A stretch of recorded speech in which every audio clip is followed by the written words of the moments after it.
ये इमेज देखो, इसको देखते ही 0.2 सेकंड में समझ आ गया कि ये गुस्से में है। इस इमेज को देखने के बाद में आपको ऑब्जर्व करने की जरूरत नहीं है, एनालाइज करने की जरूरत नहीं है कि इसके आईब्रोज ऐसी है, इसका मुंह ऐसा है, इसकी नाक ऐसी है। इसका मतलब ये होता है कि ये गुस्से में है। और इस चीज को बोलते हैं फास्ट थिंकिंग, जो कि सोचने का सिस्टम 1 है। ऑटोमेटिक दिमाग के दो इंस्टेंट जो वर्क करता है, हाथों हाथ जो चलता है, एफर्ट्स नहीं लगाने होते। दूसरा सिस्टम 2 है जो स्लो थिंकिंग है, जिसमें एफर्ट्स लगाने होते हैं। अब जैसे मैं 17 × 24 को सॉल्व करने के लिए बोलूं तो आपको एफर्ट्स लगाने होंगे। फोटो की तरफ फट से आप बता नहीं पाओगे। एक गैस आप जरूर कर लोगे कि इसका आंसर इस रेंज में होगा, इतने डिजिट में होगा, लेकिन एक्यूरेट आंसर के लिए आपको कैलकुलेट करना होगा, दिमाग पर जोर लगाना होगा, जो भी आपने स्कूल में सीखा है वो लगाना होगा, जो कि होती है स्लो थिंकिंग सिस्टम 2। वीडियो में दोनों सिस्टम समझने की ट्राई करना, क्योंकि आप लाइफ में जो भी करोगे इन्हीं 2 सिस्टम से करोगे। इसे समझ गए तो दिमाग को अपने फायदे में यूज करोगे, बिजनेस में, काम में, पढ़ाई में, जॉब में, डिसीजन लेने में। जल्दी से बात को समझना, उसमें क्लैरिटी ढूंढना, वर्ड्स का इस्तेमाल करना, बातों से खेलना, जल्दी से रिप्लाई देना। किसी भी चीज में आपका माइंड जो वर्क करता है इन दोनों के तालमेल से ही करता है। अभी जो स्लो थिंकिंग है सिस्टम 2, जिसमें एफर्ट्स लगते हैं, मेहनत लगती है, सोच लगती है, फोकस लगता है,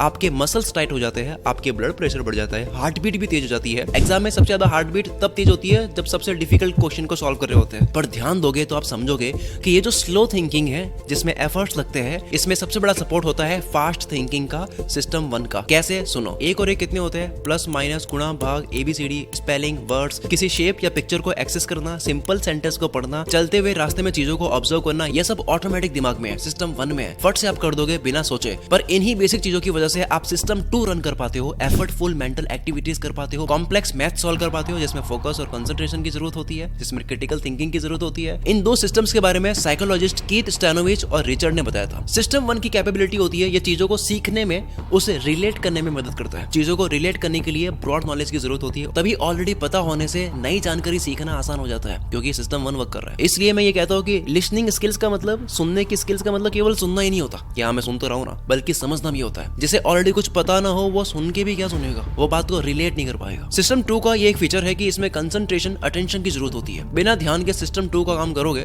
ध्यान आपका डाइवर्ट होगा तो वो काम बिगड़ जाएगा। जैसे कि मैं राइटिंग करते वक्त आइडियाज सोचता हूँ, एग्जांपल स्टोरीज सोचता हूँ, वो मेरा सिस्टम 2 है, मुझे सोचना पड़ रहा है पूरे ध्यान के साथ। लेकिन जो कीबोर्ड पर मेरी अंगुलियां चल रही है, स्पेलिंग टाइप हो रही है, वो मेरा सिस्टम 1 है, मुझे स्पेलिंग सोच के नहीं लिखनी पड़ती। जैसे गाड़ी चलाना सिस्टम 1 है, ऑटोमेटिक चल रही होती है, लेकिन सिस्टम 2 हो गया अगर किसी रोड की स्पीड है 40 की, तो वो मेंटेन करके रखना कि 45 ना चली जाए, 50 ना चली जाए। एक वैज्ञानिक या कोई भी आर्टिस्ट कैसे काम करता है? सिस्टम 1 हो गया कि ऑलरेडी उसको जो पता है, जिसकी प्रैक्टिस कर रखी है, ज्ञान हो गया उसका। सिस्टम 2 हो गया उस नॉलेज को इस्तेमाल करने में इंटेलिजेंस यूज करना, ध्यान लगाना, या सिस्टम 1 की प्रैक्टिस को यूज करके कुछ न्यू क्रिएट करना। तो एक तरह से आप ये भी कह सकते हो कि आप कुछ भी सीखते हो इस सिस्टम 1 को, इस ऑटोमेटिक दिमाग को बेटर करने के लिए सीखते हो, ताकि सिस्टम 2 का यूज करके उस नॉलेज को, उस आर्ट को इस्तेमाल करके आगे कुछ बना सको। अब बात हो रही है अपने ऊपर काम करने की, तो इसके ऊपर आप इससे related train your mind audio book सुन सकते हो, जिसे ऑलरेडी 7 लाख से भी ज्यादा लोग सुन चुके हैं, और एक unlock your subconscious power audio show, जिसे 4 लाख से भी ज्यादा लोग सुन चुके हैं। इन दोनों में आपको कई काउंटलेस प्रिंसिपल मिलने वाले हैं, जिसे आप सुन के अपने माइंड को कंट्रोल कर सकते हो। इन ऑडियो बुक्स को आप कार ड्राइव करते वक्त, जिम करते वक्त, जॉगिंग करते वक्त कभी भी सुन सकते हो। मैं भी कुको एफएम को कार ड्राइव करते वक्त सुन लेता हूँ। कई लोग न्यू ईयर रेजोल्यूशंस लेते हैं कि मैं इस साल इतनी बुक्स पढ़ूंगा, पर वो फेल हो जाते हैं। एक एवरेज रीडर मंथ में अगर 2 बुक्स पढ़ता है, तो कुको एफएम के यूजर्स वही 5 ऑडियो बुक सुनते हैं एक मंथ में। कुको एफएम एक ऑडियो लर्निंग प्लेटफॉर्म है, जहाँ पर 10,000 से भी ज्यादा ऑडियो बुक्स है,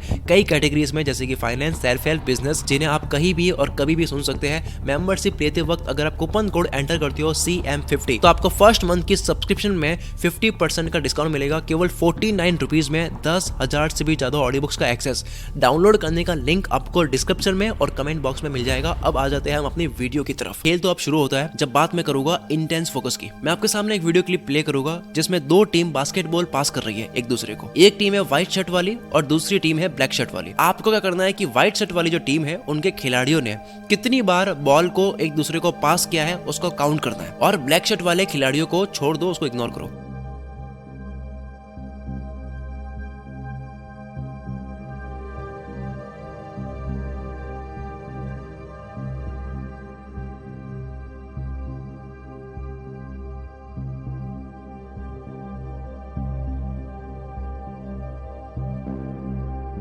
इंटेंस फोकसिंग या कुछ ढूंढने में बहुत ज्यादा ध्यान देने से आप अंधे हो जाते हो बाकी चीजें देखने से। शायद कुछ लोगों के साथ में ऐसा हुआ होगा कि बीच में जो गोरिल्ला आया था वो आपने नोटिस करा ही नहीं। क्रिस्टोफर चैबरिस और डैनियल सिमंस ने अपनी बुक द इनविजिबल गोरिल्ला में ये एग्जांपल दिया था। अब ये जो 9 सेकंड के लिए एक फीमेल गोरिल्ला सूट में ग्राउंड क्रॉस करते हुए दिखाई देती है, गोरिल्ला की तरह हरकतें करते हुए आगे बढ़ती है। अब हो सकता है कि ये वीडियो 13 साल पुरानी है, रिसर्च भी काफी पुरानी है, तो आपको पहले से पता था, पर उस वक्त हजारों ने वीडियो देखा और उनमें से लगभग आधे से ज्यादा लोग कुछ भी अलग नोटिस नहीं कर रहे थे, ना ही उनका ध्यान गोरिल्ला पे जाता है कि ये कब आया भाई। व्हाइट शर्ट टीम कितनी बार बॉल को पास कर रही है ये काउंट करने का टास्क और खासकर ब्लैक टीम को इग्नोर करने का ऑर्डर ऑडियंस को अंधा कर रही है, और यही चीज इंटेंस फोकसिंग को बताता है। अगर टास्क ना दिया जाए, ऑर्डर ना दिया जाए, तो वो गोरिल्ला इग्नोर नहीं होता। मैजिक भी इसी तरह से होता है, आपका इंटेंस फोकस होता है कहीं और तब तक वो अपनी हाथ की सफाई से चीजें बदल देता है जहां आपका ध्यान होता ही नहीं है। ये जो एक्सपेरिमेंट है, इसके रिसर्चर ये बताते हैं कि उनकी स्टडी का सबसे रिमार्केबल ऑब्जर्वेशन यही है कि लोग रिजल्ट को बहुत सरप्राइजिंग मानते हैं। वीडियो को पहली बार देखने वाले जिनको गोरिल्ला दिखा ही नहीं, वो शुरुआत में यकीन ही नहीं कर रहे थे कि इनसे ये चीज मिस कैसे हो गई, शायद आपने पहले दिखा ही नहीं था। ये बिल्कुल उसी तरह से है जो हमने जाना था डोंट सेट गोल वीडियो में, जिसमें 2 ग्रुप्स को बोला गया था कि इन न्यूज़पेपर में कितने फोटोग्राफ से आप काउंट करके बताओ। तो एक ग्रुप ने तो कुछ ही सेकंड में बता दिया और दूसरे ग्रुप ने 2 मिनट लगा दिया, क्योंकि पहले वाले ग्रुप का ध्यान ढूंढने में इतना इंटेंस नहीं था। इसीलिए न्यूज़पेपर पर जो साफ लिखा था कि इतने इमेजेस है, रिसर्चर को बता दो, तो उन्होंने पढ़ के बता दिया। लेकिन जो दूसरा ग्रुप था वो इंटेंस फोकस से ढूंढ रहे थे फोटोग्राफ्स को,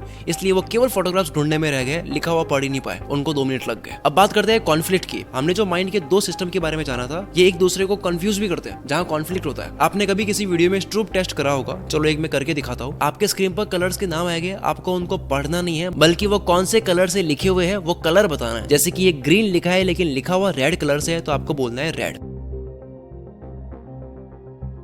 अब यहां तक तो देखो काफी आसान था, अब होता है खेल शुरू। पहले जवाब देना आसान था क्योंकि सिस्टम 1 काम कर रहा था, पर जो बाद में मैंने कलर्स और टेक्स्ट को चेंज कर दिया, वहां पर सिस्टम 2 इन्वॉल्व हो गया। इसी चीज को बोलते हैं सिस्टम 1 और 2 का कॉन्फ्लिक्ट। ये बिल्कुल इसी तरह से है कि सिस्टम 1 किसी का तैयार हो चुका है क्लच गियर वाली कार चलाने का और रिवर्स गियर भी अलग तरीके से लगाने का, लेकिन जब उसको ऑटोमेटिक कार देते हैं जिसमें क्लच नहीं होता है, गियर नहीं होता है, तब कॉन्फ्लिक्ट होता है स्टार्टिंग में। एक और एग्जाम्पल, इससे तो आप रिलेट करोगे ही। आपका मन हो रहा है किसी इंसान को गाली देने का, तो ये है सिस्टम 1, पर अगर सामने वाले को गाली दे दी तो ये किस तरह से आपको तोड़ सकता है, ये है सिस्टम 2। और इस कॉन्फ्लिक्ट की वजह से बोलने का मन हो रहा है लेकिन आवाज गले तक रुक गई, तो यहाँ हमारा सिस्टम 2 पावरफुल होता है, जो कि हमें बचा भी रहा है। वैसे इंपल्सेस, एंगर, लव, ये सारे इमोशंस हमारे सिस्टम 1 से जनरेट होते हैं, और बिहेवियर सिस्टम 2 कंट्रोल करता है, औकात में रखता है। जैसे कि प्रपोज करने का मन हो रहा है, वो सिस्टम 1 है, लेकिन सिस्टम 2 पूरा कैलकुलेशन करके समझा रहा है कि भाई क्यों नहीं करना चाहिए, क्या हो सकता है। पर लेकिन ये उल्टा भी काम करता है। सुबह अलार्म के वक्त सिस्टम 1 सोना चाहता है, इमोशन, जबकि सिस्टम 2 को तो पता है ना कि उठना इज इंपॉर्टेंट, पर वहां तो ये साथ देता नहीं है। अब बात करते हैं इल्यूजन्स की। ये जो 2 हॉरिजॉन्टल लाइंस आपको दिख रही है, साफ दिखाई दे रहा है कि नीचे वाली लाइंस जो है वो ज्यादा लंबी है, पर ये मुलर लायर इल्यूजन है। जब दोनों एरोस को हटाकर देखते हैं तो लगता है कि दोनों लाइंस की लेंथ सेम ही है, और सिस्टम 2 यानी कि कॉन्शियस माइंड को एक न्यू बिलीफ मिल गया। अब आपको ये पता है कि ये दोनों लाइंस जो है वो बराबर है, पर जब पता है तब भी सिस्टम 1 के बिलीफ के अकॉर्डिंग आपको अभी भी नीचे वाली लाइंस लंबी दिखेगी अगर मैं फिर से एरो को जोड़ देता हूँ, जबकि अभी एरोस को हटाकर देखा है कि ये दोनों लाइंस बराबर है। आप ऑटोमेटिक पहचानने वाले सिस्टम 1 को उसके काम करने से रोक नहीं सकते। इसको इल्यूजन कॉन्फ्लिक्ट भी कह सकते हैं। इस इल्यूजन से बचने का या फिर इसको रोकने का सिर्फ ये तरीका है कि अगर आपने लॉजिकली कुछ देख लिया है, हकीकत देख ली है, सिस्टम 2 को समझ आ गया है, तो उसके ऊपर ट्रस्ट करके चले, भले बाद में सिस्टम 1 कुछ और बोल रहा है। कई बार ऐसा होता है कि हमने किसी इंसान का रूप देख लिया, उसका मास्क हटा, हमने लॉजिकली समझ लिया इंसान ऐसा है, लेकिन जब वो फिर से मास्क पहन लेता है, जब वो फिर से मीठा बोलता है, तब हम फिर से पिघल जाते हैं। सिस्टम 2 को जबकि पता था, लॉजिकली पहचान लिया कि इस पे ट्रस्ट नहीं करना है। लाइंस बराबर है, पता था, लेकिन फिर भी हम उलझ जाते हैं कि नहीं यार ये वाली ज्यादा बड़ी थी, और अभी जो बोल रहा है उस लाइन को ढंग से समझा तो मैं इंसान की बात कर रहा था। या फिर आपने कभी इल्यूजन्स वाली जगह पर जाकर के फोटो क्लिक्स करवाई हो तो आपको पता होगा वहाँ पे कैसे दिखाई देता है, वो भी इसी का एग्जांपल है। अब ये तो हो गया आंखों का धोखा, मिराज, छलावा, पर ये विचारों में भी होता है, जिसको कॉग्निटिव इल्यूजन बोलते हैं। ग्रेजुएशन के time thinking fast and slow के ऑथर डैनियल कैनमैन कुछ साइकोथेरेपी की आर्ट और साइंस पर कोर्सेस अटेंड कर रहे थे, तो एक दिन टीचर ने क्लिनिकल आइडिया दिया कि हो सकता है कि आप कभी कभी ऐसे पेशेंट से भी मिलो जिसकी पास्ट ट्रीटमेंट हिस्ट्री बहुत ज्यादा डिस्टर्बिंग हो, और वो आपको किससे भी सुनाएगा कि कितने टाइम से वो डॉक्टर्स को दिखाता आ रहा है लेकिन अभी तक वो ठीक हो नहीं पाया। ऐसे केसेस में आपको लगेगा कि आप उस पेशेंट का ट्रीटमेंट कर सकते हो, उसको आप समझ सकते हो, लेकिन फिर ऑथर कहते हैं कि उनके टीचर ने कहा कि इस पेशेंट को लेने की सोचना भी मत, उसे अपने क्लिनिक से बाहर निकाल देना, ये एक साइकोपाथ है और आप उसकी मदद नहीं कर पाएंगे क्योंकि वो मेंटली इल है, उसको कॉग्निटिव इल्यूजन्स हो रहे हैं और वो खुद ठीक नहीं होना चाहता है। उसने खुद ने ये मान लिया, इल्यूजन बैठा लिया विचारों के अंदर कि मैं ठीक हो ही नहीं सकता। बहुत सालों के बाद में ऑथर ने ये सीखा कि टीचर ने उन्हें इस एग्जाम्पल से साइकोपैथिक चार्म, जो पागल बनकर आपको पागल बना ले, उनसे बचने के लिए वार्न किया था। दूसरा कॉग्निटिव इल्यूजन आपके साथ ये होगा, ऑथर बताते हैं कि उनके टीचर ने बताया कि ऐसे पेशेंट से आपको दूर तो रहना है, लेकिन क्योंकि आपको तरस आएगी, ये जो सिंपैथी वाली फील है इसको आप कंट्रोल नहीं कर पाओगे। ये है आपका सिस्टम 1। भले सिस्टम 2 को लॉजिकली पता है कि ये कॉग्निटिव इल्यूजन है, इसका इलाज नहीं कर सकते, लेकिन फिर भी आपको तरस आएगी, तो ये एक और अपने आप में एक कॉग्निटिव इल्यूजन है। अब यहाँ पर सिस्टम 1 से तरस आएगी और सिस्टम 2 से सर की बात याद आएगी, ये भी अपने आप में एक कॉग्निटिव इल्यूजन है। तो यहाँ से लेसन ये निकलता है कि कई बार सिस्टम 1 से नहीं, सिस्टम 2 को ट्रस्ट करो, यानी कि लॉजिक्स पे ट्रस्ट करो। हमने सिस्टम 1 सिस्टम 2 समझा, हमने समझा कि इंटेंस फोकस से हम इतने अंधे हो जाते हैं कि आसपास की चीजें नजर नहीं आती है। हमने समझा कि कई बारी हमारे दिमाग में कॉन्फ्लिक्ट्स होते हैं। फिर हमने समझा कि हमारे दिमाग में कई इल्यूजन्स होते हैं, यानी कि हमें पता है लेकिन फिर भी हम बात मान नहीं पाते हैं। फिर हमने समझा कि किस तरह से हमारे माइंड में इल्यूजन्स पैदा होते हैं जो सच नहीं है लेकिन हमें दिखाई देता है। फिर हमने समझा कि ये ना केवल दिखाई देता है बल्कि सोच के अंदर भी इल्यूजन होता है, यानी कि कॉग्निटिव इल्यूजन। एक इंटेलिजेंट इंसान इन्हीं सब चीजों को मास्टर करता है, सिस्टम 1 और 2 को बैलेंस तरीके से इस्तेमाल करता है। अब तक के लिए सिर्फ इतना ही। अगर आप चाहते हो कि इसके ऊपर एक और वीडियो बने तो आप कमेंट करके बताओ। अब कमेंट बॉक्स बताएगा कि मुझे अगली वीडियो बनानी चाहिए या नहीं। मिलते हैं हम अगली वीडियो में। कुकू एफएम का लिंक आपको डिस्क्रिप्शन में मिल जाएगा। मैं शकील कुल मित्रा से आपके सपना को सपोर्ट करता हूँ।